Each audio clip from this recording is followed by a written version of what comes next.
I just joined the secret VidCon volunteer group. I got the invitation for that, and I'm still thinking about Dear Hank and John because I just talked about it in the last video before this. I don't know if this is going to be Wednesdays. I don't even know. Maybe this will be the video right after. I need to create 3 things and then upload them and get back on track here. The other thing that I could get even more deep here was Hank's point about being the calculator. Like, at what point do you stop being yourself as if, like, you take things off of a calculator? And what point is the calculator no longer a calculator? And he says there's really no easy answer to that because we're constantly changing. And death seems to be a consistent theme, and nothingness. John Green loves to do the spiraling, downward spiral of nothingness, and all things are permanent and changing.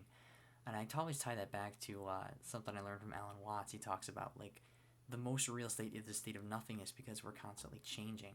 And low battery. It should last a decent amount of time, maybe. We'll see.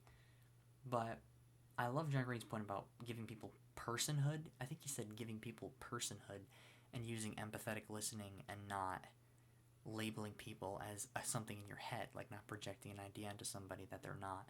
And that goes back to my article about, I blogged about projection versus curiosity recently. The ability to be open and curious to learning about somebody instead of projecting something onto them and making them something that's in your head already. Because that is a barrier to curiosity and barrier to learning.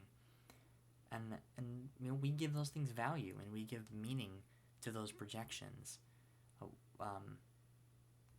John Green says you're going to do things that are not inherently valuable. Like, maybe that they don't create the most value, but it was either John or Hank Green that said this, but you'll do things that are given meaning by the people around you because you do them with other people.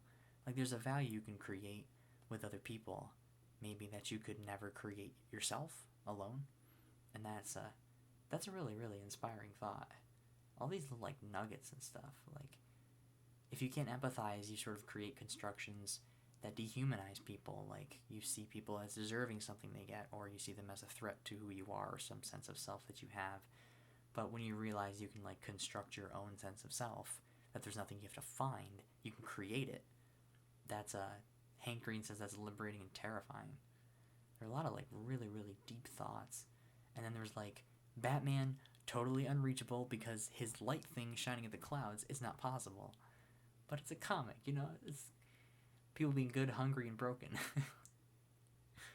I love it, man. Hulk smash is complicated. He's good and bad. I'll just make another video about Dear Hank and John, how much I appreciate it. There. I did it. I made one. I made a video about Dear Hank and John twice because I'm enjoying it so much.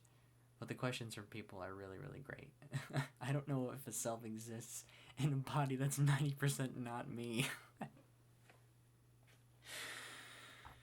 Oh, man.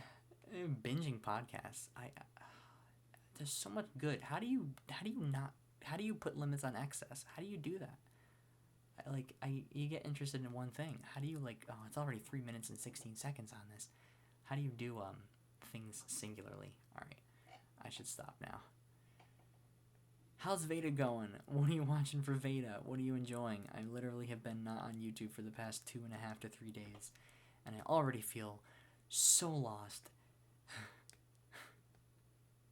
I just walked in right here and honestly feeling so attacked right now. Right. Happy VEDA. Are we halfway through VEDA? We're pretty much halfway through VEDA. We're very close. Time to get back on track. Keeping you at GFTBA. MattPalka. See you guys later. Bye. VEDA. Bye. See you in the comments.